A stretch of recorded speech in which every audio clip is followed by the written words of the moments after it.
Okay guys, welcome to Module 1. In this module, our expert will be teaching you about the basic layouts and functionality of email marketing platforms. So get ready to take some notes and let's jump right in.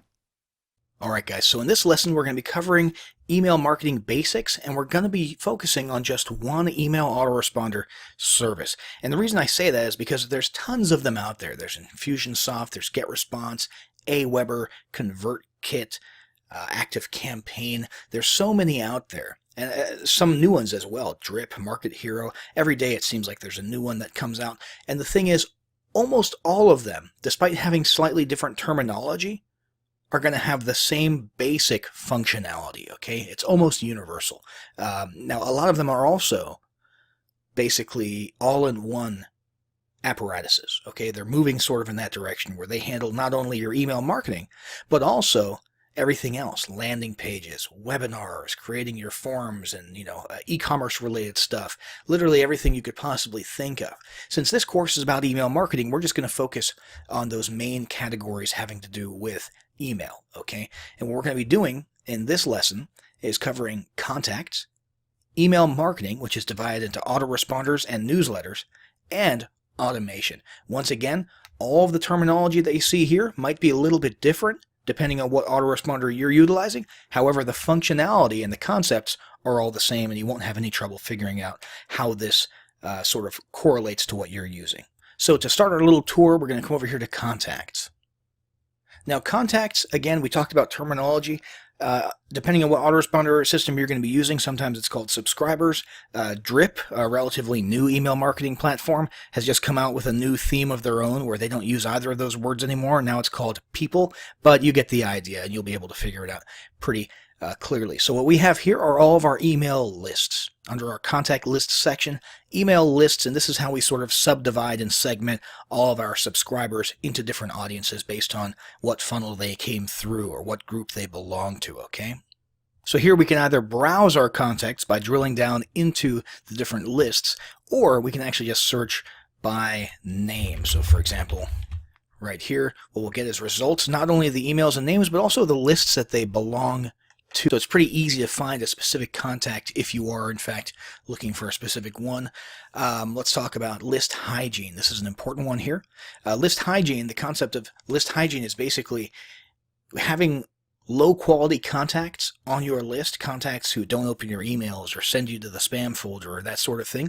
Actually, that hurts your deliverability. So you want to come in and do some list hygiene, which means removing people from your list or blacklisting certain emails in advance to ensure that no problematic people get added to your subscriber lists.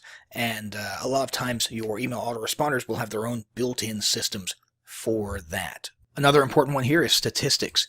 So this is really good to monitor so that you see the health of your list building over time. And this will give you information on how your growth is. That's sort of the main thing that you're looking at here, as well as what types of signups you are getting. So for example, if we were to switch the date here to the last 2 months, you'll see a lot more data here. And what we'll see is that pretty much our entire list came through API integrations with third-party platforms. So in this case, most of these people came onto our list by purchasing a product, and we had an API integration with our billing or our purchasing platform. So there's plenty of analyzing to do and plenty of searching that you could do inside of the contacts section. Let's move on now. Let's come back to the dashboard. We're going to move on to the email marketing section, okay? Now, email marketing is divided into actual real-time newsletters that you type and you send out or you schedule to go out later, or autoresponders, which means things that are automatically sent out in sequence based on a point in time from when someone joins your list, okay? So first, let's go over newsletters. If you wanted to create a newsletter, you would do that once again in real time. You could use your drag-and-drop email editor. Is an HTML option if you are sort of a coder and you know what you're doing in that area. However, it's recommended that you just use the drag and drop builder, and pretty much every autoresponder platform out there has one of those. You could choose a template here and then just go with it and create your email message that way. Now, in another module, we'll go over actually creating the email messages. That's not really what we're going for right now. We'll come back to the dashboard, back to email marketing, and let's talk about the difference between newsletters and autoresponders. So autoresponders, this is where you would come inside of GetResponse to set those up or to monitor those. As you can see, you've got statistics here. Keep in mind, the statistics here are not for a single broadcast. Autoresponders are based on the individual who joined your list. So from the moment that they joined, your autoresponder sequences are set up to send them an email the next day and the next day and the next day. And the cumulative performance of each of those autoresponder messages can be viewed here in the statistics columns, but it's not the same as checking out the statistics for a single broadcast, okay? And basically what you would do is you'd come up with an autoresponder name, and you would choose what list it applies to, and you would choose, it's recommended that you choose the same time they signed up. Because based on the person's day-to-day schedule, the only one time that you can be sure, or almost sure, that they will definitely be at a computer is the time that they were at a computer when they signed up. Okay, so that sort of makes logical sense. So it's recommended that you choose time they signed up, but you've got some other options here as well. And choose days of the week. And right here for this message, if we wanted it to go out immediately after they signed up, for example, if we want to immediately deliver a lead magnet after they opted in for a lead magnet, like a free report or something, we would set this to day 0, okay, and it'll go out immediately, okay? But for subsequent days, so the next day would be day 1, we recommend that you stick with same time that they signed up.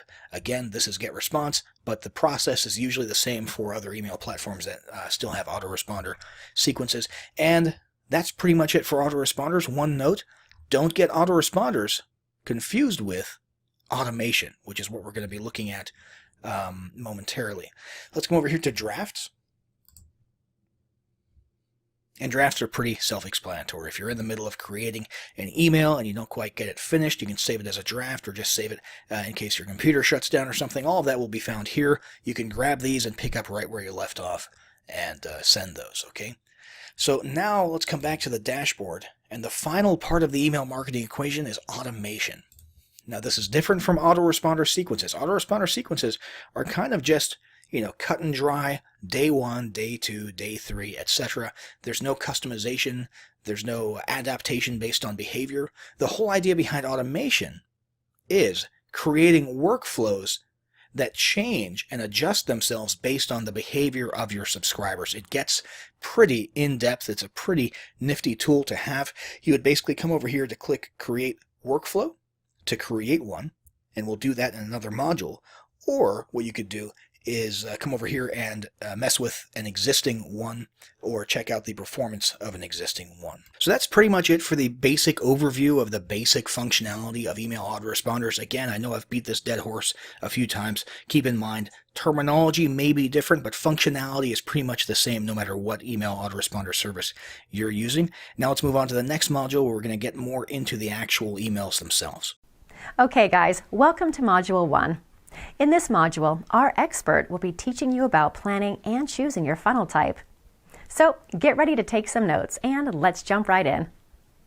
Okay guys, so we'll be using ClickFunnels for this training since it's arguably the most well-known and widely used platform out there. The first thing we're going to do is have a look at all the different kinds of funnels there are to choose from, and then we'll plan our own. As you can see, there's no shortage of types of funnels you can build. We've got invisible funnels, which consist of content being delivered first and then asking for payment on the next page if they liked it. Not many have heard of that one. We've got video sales letter funnels that are heavily reliant on sales videos. We've got lead magnet funnels where you're offering something for free in return for an email opt-in. We've got reverse squeeze page funnels, which deliver content first and then ask for an email opt-in, yet another unique type. We've got the two-step tripwire that allows you to pitch a low-ticket offer followed by upsells. We've got the bridge funnel where you collect a lead and then move them onto another funnel like an affiliate offer. We've got a sales letter funnel, a more traditional funnel consisting of long-form sales pages. We've got auto webinar and live webinar registration and attendance funnels, great if you're selling high-ticket items. We've got hero funnels that really stress your personal brand. Survey funnels, where you can learn more about your visitors and then redirect them to an offer based on their answers. Ask campaign funnels, a trending type that helps you figure out what your audience wants. Homepage funnels, which are meant to sort of mimic the role of traditional websites, but funnel people into your offers. Application funnels are great for qualifying potential coaching or high-ticket service clients. Daily deal funnels are all about getting new customers with irresistible offers. Membership funnels designed to sell products and get people into your members areas. The product launch funnel, a series of video pages designed to prep people for a big launch by the end, pioneered by Jeff Walker, of course. Live demo funnels are great for showcasing and demoing your products or services. Storefront funnels designed to mimic the look and feel of an e-commerce store before funneling people through to your core offers. Summit funnels, perfect for getting big names together in one online event.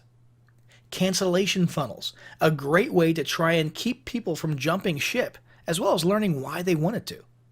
And the squeeze page funnel, an opt-in funnel that leverages the power of ultra-minimalism and curiosity to get opt-ins. Now, if you're overwhelmed, don't worry. You don't need to worry about the vast majority of these yet. If you're just starting out with funnels or just starting out with business online in general, there's only a handful you really need to worry about.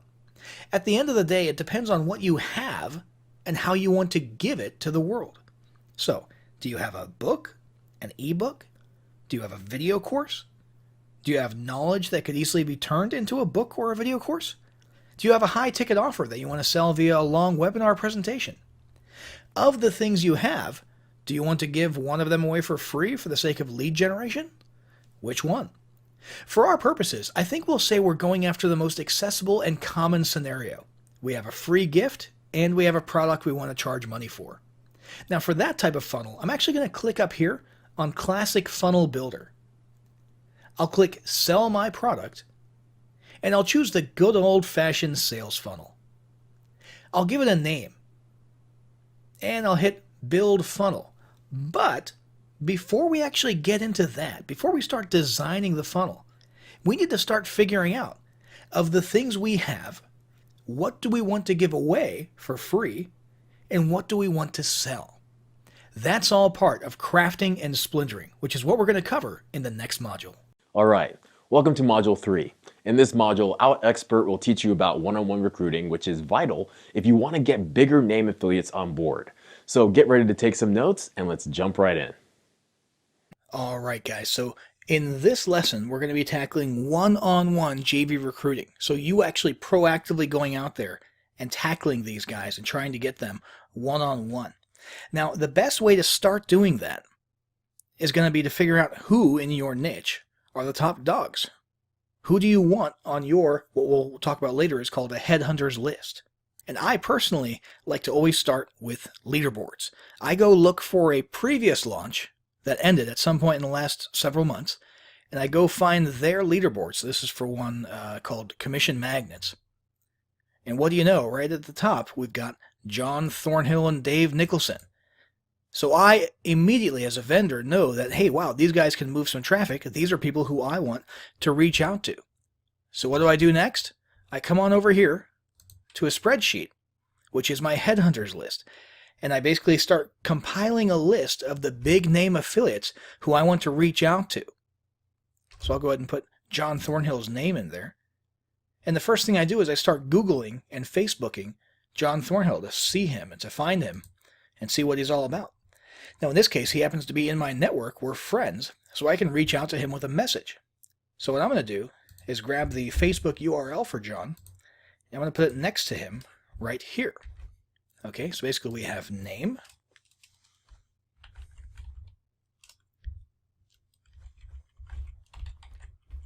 contact info,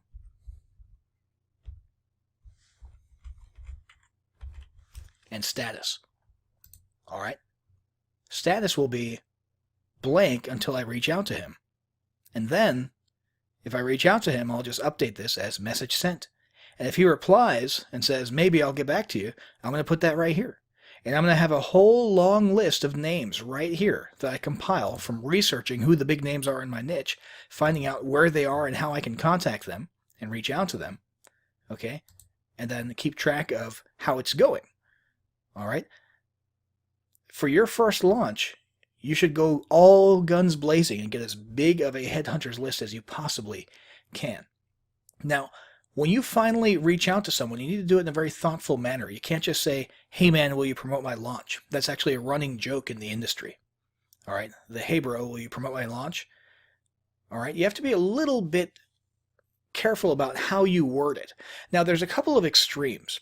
There's some people who actually enjoy when you pretend that you want to be their best friend. So you spend a week making small talk with them. How are you? How are things? Great to connect with you. And then you go and you like their posts on Facebook, even if you don't actually like them. You like their posts on Facebook. You comment on their posts. You try to build some, basically fake rapport. There's other people who have more of a realist and pure business approach, who prefer that you just come straight out and say that you have a product launch that you want them to look at. And they don't like the fake friendliness. And then there's a middle ground, where some people think that you should establish some type of relationship beforehand and maybe offer something in advance, rather than, on the one hand, pretend to be a friend, or on the other hand, just come straight out and say, hey bro, promote my launch. Okay, so there's two extremes, and then there's the sort of middle ground where things are a little bit more gray. And what we're going to do is this. We're going to do a very soft pitch, a very soft exploratory message first, asking if it's okay to bug them with a JV invite. Hey John, any chance I can bug you with a JV invite for an upcoming launch? I think it would be a great fit for your list and would love if you could have a quick look when able. We'll send that. Hopefully he replies. If he doesn't, you can follow up another way later on. If he does and says, sure, send it over, you reply something like this. Great, thanks. Basically, it's a product that XYZ. Tell him about the product. I think your audience would like it because, sell him on the idea. Here's the JV page. Send them to your JV page. Plenty of swipes and promotional materials to make use of there. Let me know what you think. Now, if you're just starting out, you're probably not going to get a reply after that. It's not because they hate you. It's just the way the world works. They're busy. They've got a lot of things going on. You're not at the top of their priority list, so you might not hear back. So you'll probably have to follow up, and here's how you follow up. Hey, John, just following up here in case you've had a chance to have a look. What would it take to get the great John Thornhill on this launch? Can I offer you 65% on the main OTO? That's how you ought to be doing it. Offering something in return for them promoting your launch. Offering something special. If they're top-tier affiliates, hey, who cares if you have to give away 75% on one of the OTOs and 100% on the front end? You're getting a top-tier affiliate on your launch. Okay, so be willing to do that. But this is probably the best exploratory approach to take when cold calling, if you will, someone about a JV invite and an upcoming product launch. Now, depending on what the answers were there, I could update status and say, thinking about it, right?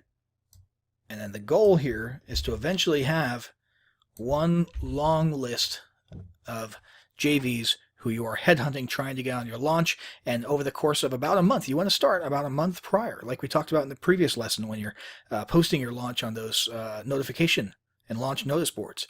You want to start about a month prior, and you're going to spend a month doing the grueling work of working with these guys on your headhunters list, following up with them, updating them as you get closer to the launch, reminding them to have a look, offering them incentives. Hey, can I reciprocate? Hey, can I put a bonus that leads to one of your free products, to one of your lead pages in my members area? Hey, can I stick your products in my autoresponder for day 2, 3, and 4 after people buy? That sort of thing.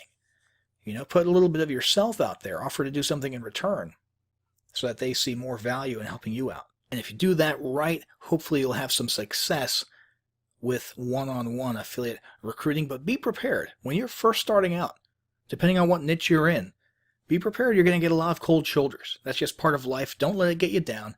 Just keep moving forward.